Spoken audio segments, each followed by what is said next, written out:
y'all, what's up? Welcome to my channel. I'm Brianna and I'm back with another takedown video. So if you're interested in seeing, then just keep on watching it. We are taking out these braids. I braided up my hair because I just went to a trip to Denver and I wanted to wear my wigs, so I did go ahead and braid it up, but now we're taking it down because we must move on to another hairstyle.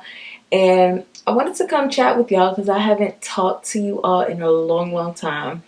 So as you guys can see from the title, we're talking about air drying the hair. I'm always scrolling on TikTok and I saw a video that said it was like a black lady. She had really long pretty hair, and she was just saying that there are studies that show that air drying the hair is not healthy for your hair, and it will actually cause damage, and that you should be using heat to dry your hair.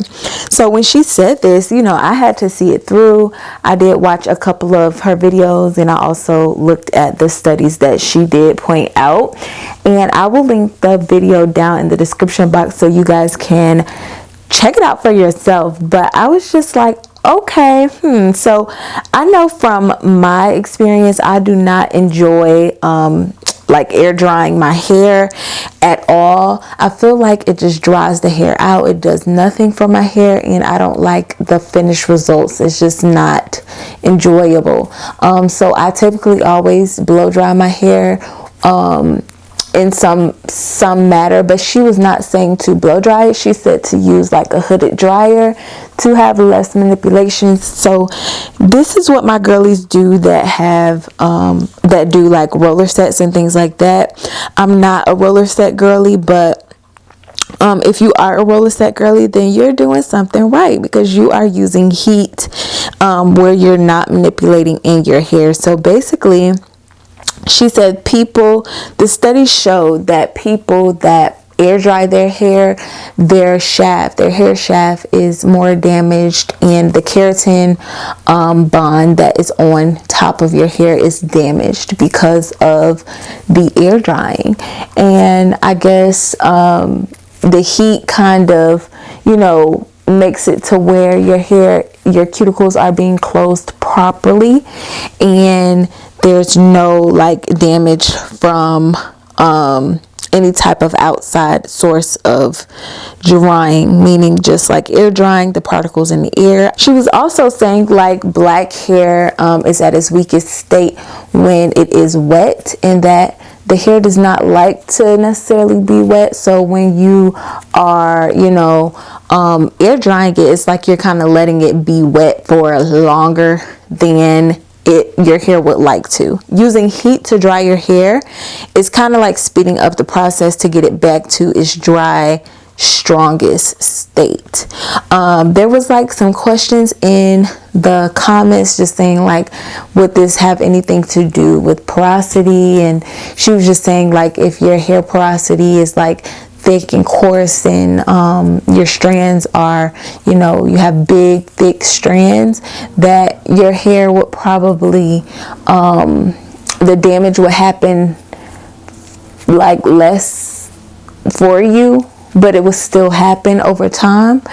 If you have like thin fine strands in your porosity, you're like highly porous, that it may happen quicker for you, but it's still just not a good way to dry the hair. So I thought that was interesting. I have a hooded dryer at my mom's house, but I also have like one of those portable like hooded dryers that kind of expand once the heat is going through it. I honestly don't have the time to sit under a hooded dryer. Most of the time when I'm doing my hair, like I have to go, like I have to get content done, or I have a trip to go on.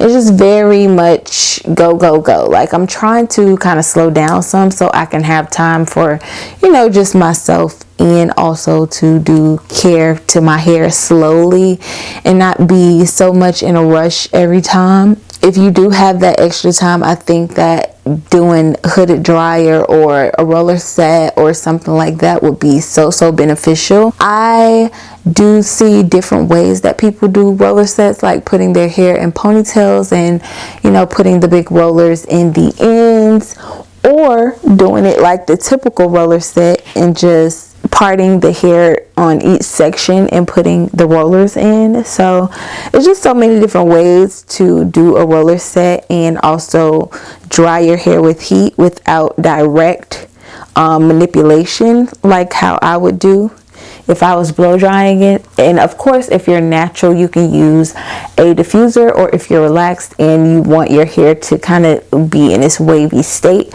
you can always put the diffuser on your blow dryer and use it in that way instead of sitting under a dryer.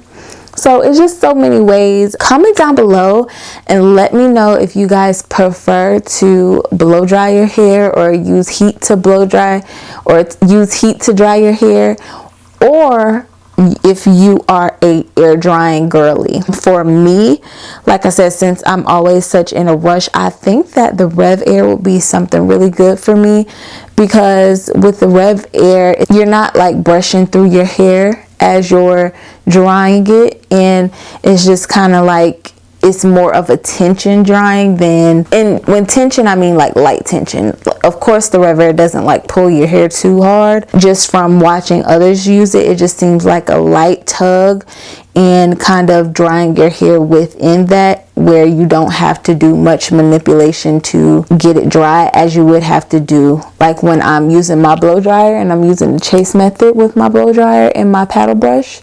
So I think Rev Air would probably be like a really good solution to if you don't want to use a dryer and you want something to go a little faster, but you want it to be a healthier way of blow drying your hair and using heat. I've always been like pro using heat. I've never seen like the bad in it.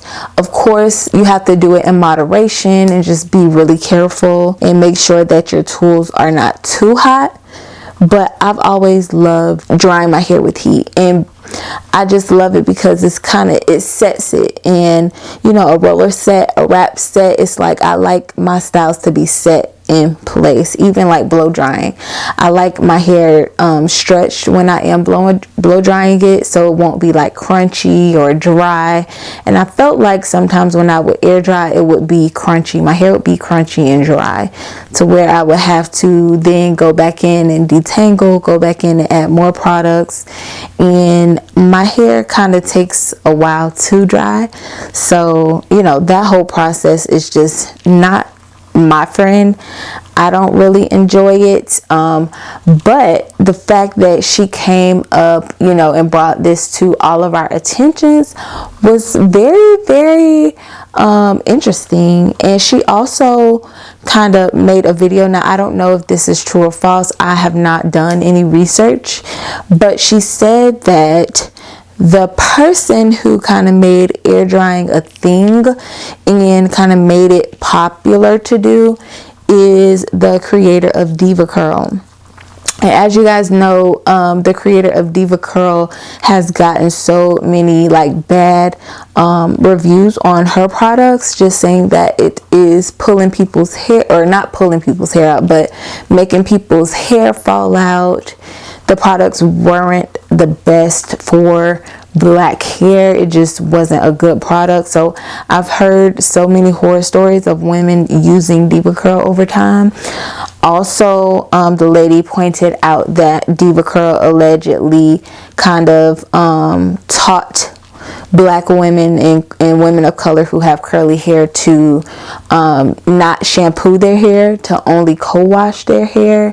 I thought that was interesting. And you know, like I said, I'll link her page down in the description box so you guys can go down that rabbit hole, because I definitely did go down the rabbit hole, and I just thought it was like so, you know, interesting, especially when all these methods are things that you've kind of put into your routine, you've gotten used to. But like I said, just let me know down below if air drying was a part of your routine, if it's something that you enjoy, if it's something that you have benefited from, that you have saw progress in your hair journey because of air drying, like, let me know your thoughts. Like I said, I'm definitely a girl who has tried to steer clear of air drying because it's just not my thing. And like I said, I'm a get up and go girl. Like, I'm always on the move and I need my hair to be dry pretty fast, at least within an hour or two after I've, done what I needed to do. I'm going to be washing and blow drying my hair today after I take these braids out, and you guys will see this video pretty soon. Not sure when I'm going to release the wash day video, but it's gonna be soon. But this one, of course, will be up before the wash day video. I'm gonna be washing my hair, blow drying it, and all of the good things.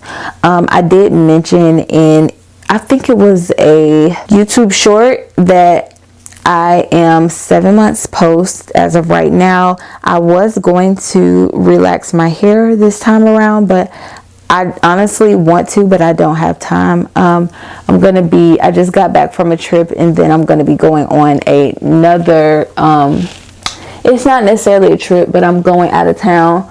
So I just need to do these videos before I leave and get my hair washed and stuff and kind of reset it. I've been experiencing some flakes, y'all, so I'm going to be checking that out. And just kind of, I know that I have not been oiling my scalp the way that I need to, so that can be reason why my scalp is dry. But I did try to oil it while on vacation, and I was on vacation for 3 days, and then I think I probably oiled it one day out of those days, and that was not my fault. Because I brought like a small bottle of oil, and I ended up using the entire bottle the first time that I oiled my scalp. So I was like, okay, this should honestly hold me over. So yeah, I'm going to be really getting in there good with the shampoo and conditioner on my scalp, just to make sure it's clean, and then make sure that it's moisturized really, really good. And sometimes the flakes are simply just dirt. So we are all done with taking this hair out. And I think I blow dried my hair before braiding it. So that's why it looks a little straight. But I'm just going to use my paddle brush to loosen up and detangle these shedded hairs and the dirt, and make sure you detangle it really, really good, because you do not want any tangles during wash day. So I've had these braids in for a little bit over a week, and this is the shedded hair. Not bad at all. So yeah, y'all, stay tuned to the channel to see wash day and all the content that I have coming up. And also comment down below and let me know what you thought about the whole blow drying or air drying situation. Like, which one are you going to continue to do? And also, what do you think about these new findings and what people are actually talking about when it comes to air drying versus blow drying? So I'll talk to you guys in the comments, and I'll see you all in the next video. Bye.